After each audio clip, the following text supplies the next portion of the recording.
Liverpool are 9 points clear, and we're only 13 games into the season. They are 11 points clear of City, and having watched City and how they were lucky to beat Southampton, lucky to beat Wolves, and Fulham missed a million chances against them, Liverpool are definitely levels above City, could have won this game 4-0. The only way Liverpool are going to be stopped, I think, is Arsenal. And that is assuming Liverpool drop points. And that, maybe Chelsea could do something there. They've looked very good this season, Chelsea. But the expectation for Chelsea is top 4. The expectation for Arsenal is title race. I feel sick. Liverpool are now 9 points clear at the top of the Premier League. Their biggest margin as leaders in the competition since the final day of the 1920 campaign. A 9-point lead already. And to think at the start of the season, it was Arsenal City, Arsenal City, Arsenal City. Liverpool had a few good games. Oh, they haven't played anyone yet. They dropped off to Forest. Oh, the cracks are showing. Oh, Liverpool drop off. And maybe they will drop off in April, like they did last year under Klopp, where they sort of were in that tight race to the end and then they had that collapse. Maybe they will. But, oh my God, 9 points clear. And the whole, but Liverpool haven't played anyone yet. I remember seeing this tweet back in October when it came out. Liverpool's run of 12 games after Palace this Saturday. It's mad. They had Chelsea, Leipzig, Arsenal, Brighton, Leverkusen, Villa. Southampton was the easy one, which actually felt like Liverpool's most difficult game when watching it. Real Madrid, City. They've then got Newcastle and I think Tottenham after that. And I have to say Newcastle and Tottenham, I think in terms of legs and athleticism, probably the two teams that I think would actually cause Liverpool the most problems on this list, believe it or not. But 10 games into this run, 9 wins and a draw. If you'd have said to any Liverpool fan when they saw the 12-game run they had that they were going to win 9 of those and draw 1 to Arsenal, I think every Liverpool fan would have been like, I'll take that 100%. Wow. Chelsea, win. Leipzig, win. Arsenal, draw. Brighton, win. Leverkusen, smashing. Villa, win. Southampton, come back and win. Real Madrid, smashing. Man City, smashing. Liverpool destroyed City. And it makes me feel sick how good Liverpool were and how much they destroyed Manchester City. 3.38 XG to their 0.78. 2-0 was a flattering scoreline to City. Do you know what really winds me up about this? Is that when Liverpool won 7-0 at Anfield versus Man United, they had an XG of 2.7, yet they put 7 goals in the back of the net against us. But you have an XG of 3.38 and you can only put 2 in the back of the net against Man City. Could you have scored 7 today and 2 when you played us instead? Why do you have to get 7 past us? Why did you have to finish your chances when you play us? Honestly. Because Liverpool could have scored. To be honest, 4-0 probably was a reflection of that game. And City could have been suffering back-to-back 4-0s because that's what the Tottenham game was. Liverpool were dominant. I remember the first 27 minutes when this was shown. 7 attempts, 4 on target. I was thinking Liverpool be kicking themselves. They're not 2-0 up. I think the biggest negative for Liverpool, if I was a Liverpool fan, I'd be saying, why are we not 2-0 up? I'd be annoyed we weren't 2-0 up at half-time. Because the dominance that Liverpool showed was ridiculous. And Liverpool came out at City. They knew they were the favourites. They played their football. Arsenal, I think, have played some really good football this year. And I don't think Arsenal are boring, despite the narrative that Arsenal are boring. But when Arsenal play Man City, they are boring. They part the bus. Liverpool go and play City at their own game. And there's a reason why Liverpool have fared better against City than Arsenal. Because Klopp has done a Slot. No, Slot has done a Klopp. And he came against Liverpool, came against City fearless. And Liverpool are 9 points clear, 11 points clear of Manchester City, having played some difficult games. Arne Slot has won 18 out of their 20 matches so far this season. 9 points clear at the top of the Premier League and the only team with a 100% record in the Champions League.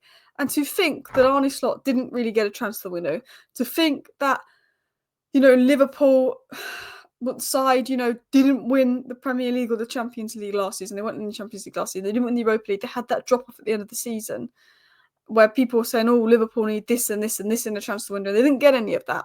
And they lost Thiago and Matip. And Slot has come in and won 18 out of 20 games. 100% record in the Champions League. 18 out of 20 wins in the Premier League. Only 1 loss to Forest that have proven to be quite a good side.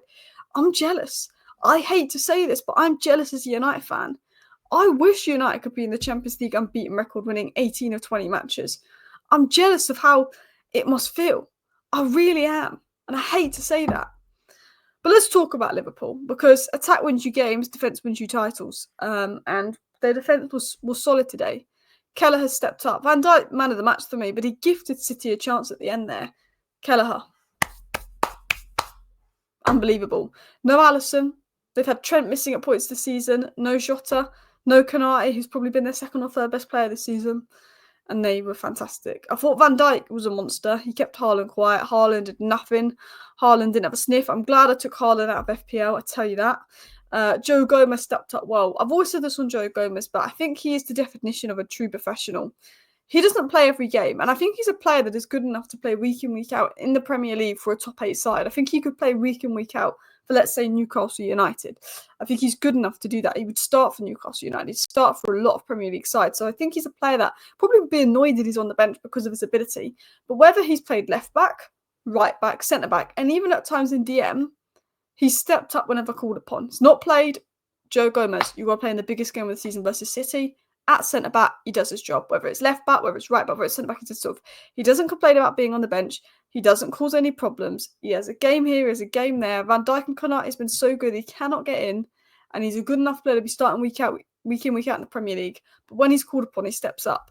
And to have a player like that at your disposal on the bench, Joe Gomez, Curtis Jones in midfield, 2 players that when called upon have just stepped up every time. Liverpool are blessed in that way. That is an unbelievable player to have, and he was fantastic today. I thought Trent has been phenomenal. I think Trent this season, I've noticed that he's really improved his defensive game this season. I think he looks a lot better defensively this season, but the performance he had, some great balls, some great line-breaking passes. The pass to Salah created the opening goal. Maybe he saw how good Conor Bradley had been in the couple of games that he got and thought, damn, I've got to step up. Because, again, that ball into Mohamed Salah, excellent. Some of the passes he made, some of the creativity from deep, his ability to split open City's defence was absolutely incredible. Continuing on to Virgil van Dijk, my man of the match. Accurate passes, 34 out of 37. Final third passes, 3. Blocks, 2. Clearances, 7. Headed clearances, 5. Interceptions, 3. Recoveries, 1. Aerial duels, 3 out of 4. How Van Dijk didn't score one of the 2 big headers he had today, I don't know. Part of me wanted City to get a draw because I want City to still have their downfall, but I want points to be taken off Liverpool. But the other part of me had Van Dijk in my FPL and thought, should have scored that header. But I tell you what a monstrous performance. What a monstrous, outstanding display from Virgil van Dijk.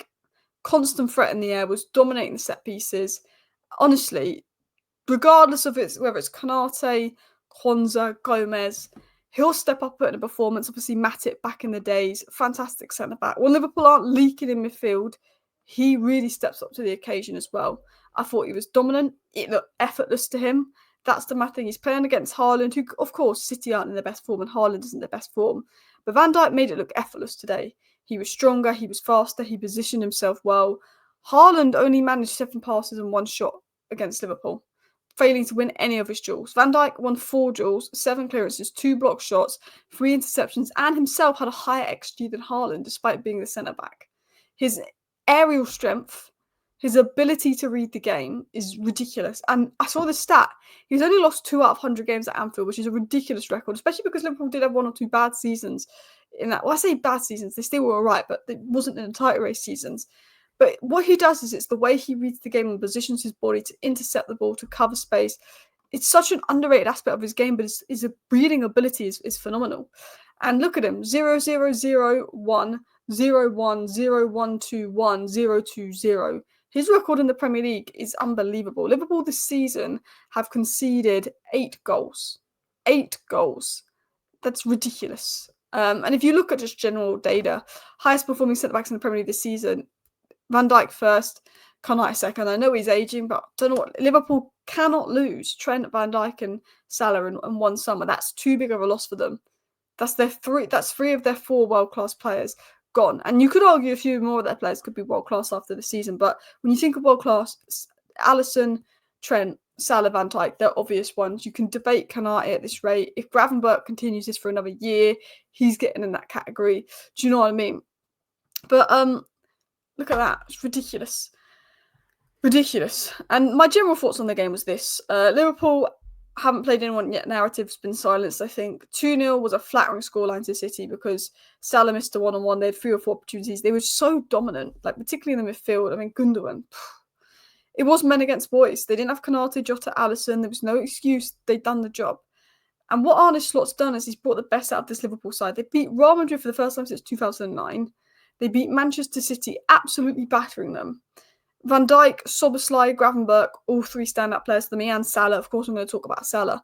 But what I've noticed, if you want me to make a point, that's a little bit off topic, but I feel like these Liverpool players have fully embraced Arne Slot's philosophy. So substitutes like Joe Gomez, Curtis Jones, Conor Bradley haven't played in every game, but they come and they put in a shift. Whether they're losing a world-class player in Trent, Conor Bradley comes on and puts a performance. A top-class player in Konate, Joe Gomez comes in and puts a performance. Their world-class Alisson is out and Kelleher's putting in a performance. The squad has taken this liking and belief to Arne Slot, and every single player steps up. And I don't know how Arne Slot's done that. And even in games like Brighton, Ipswich, games where you can see, even the Real Madrid game, Arne Slot changes his tactics and formation and makes a few tweaks at half-time. The Liverpool players' ability to listen to Slot's tactical adjustments and then execute that is ridiculous. Slot's got a team that listen into him and can execute his instructions. And I think what Liverpool have is IQ, physical and technical brilliance. And I saw this from every day in UFC. Gravenberch, Szoboszlai with Van Dijk and Gomez in behind them. The central box protecting. The smaller McAllister is also key to everything Paul do. Power, aerial wins, speed, pure legs.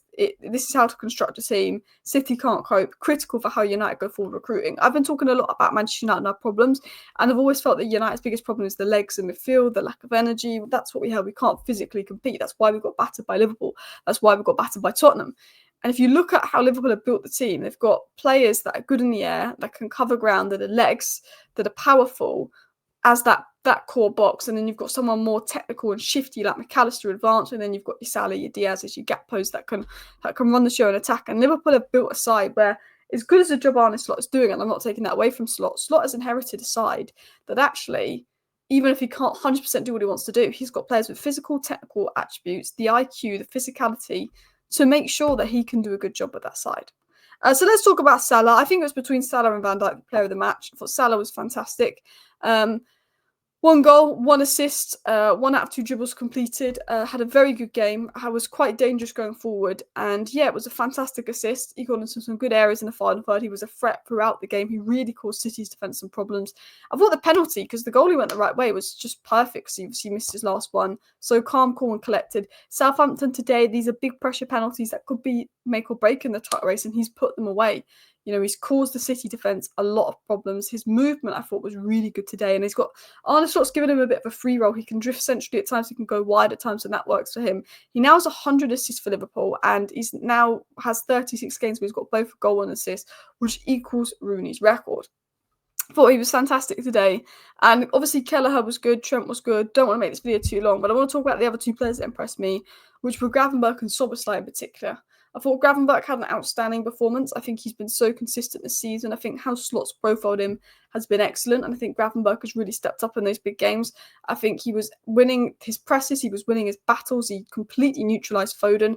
Foden's been crap this season. No one's talking about it because he's the most loved. I'd say this now. I think Foden is a good player, but I think Foden's the most overhyped player in the Premier League. He shouldn't have won Premier League Player of the Season last year. He wasn't. He was probably top 10, but not top 3 for me. I think Phil Foden is overhyped, and I'll say that now. I generally do, just because he's aesthetically pleasing. I think he's a great player, but he was crap today. He's been crap all season. Gravenberch neutralised him. No talk about it. If Bukayo Saka was putting in performances of Phil Foden, Cole Palmer had 3 or 4 games without goal contribution, and people started talking about Cole Palmer being a flop. Nothing on Foden. But Gravenberch silenced him. What I saw about Gravenberch was the touch and how he can take it on the turn, take it on the turn away from opponents with ease. He's so comfortable on the ball, breaking the lines, progressing play. It's unbelievable.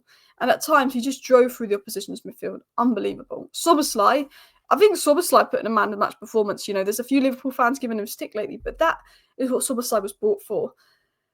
A lot of what Szoboszlai does is off the ball in terms of his pressing and his movement, which is why managers and coaches will like him maybe more than fans, because fans notice more on the ball stuff than off the ball stuff. But Szoboszlai off the ball, his work rate, his ground coverage, City couldn't cope with that. The reason City got destroyed by Tottenham was because Tottenham had the legs in midfield that City couldn't cope with. The reason Liverpool were all over City again is because Gundogan's legs have gone. You know, City don't have the legs. Bernardo Silva was losing his head. Szoboszlai created 4 chances today. It wasn't just what he did off the ball. Today he showed quality on the ball. He was making runs. They couldn't track his runs. He created 4 chances today. He made 7 recoveries for Liverpool. He won 4 out of 5 duels. And he just showcased his dominance. He showcased his athleticism. But he brought something going forward with his creativity. And that was a standout performance from him. He was incredible. And last but not least, I'm going to end with this Leah's tweet here, saying Haaland and Foden today, spooky, going to score in the biggest game of the season. That's how your 2 best players perform. Meanwhile, Virgil van Dijk and Salah, colossal. And what he's basically trying to say, I think, is City's 2 biggest players didn't show up today. They've fallen off. The heads have gone at City. That's why I think City are out the title race. Not Arsenal. I've watched Arsenal. Arsenal are good. City, they've been crap most of the season, generally saying that. Van Dijk and Salah, they stepped up today. They were colossal, and that was the big difference. Anyway, thank you for watching today's video. Please hit the like button. Of course, subscribe down below if you're new. See you next time. Bye.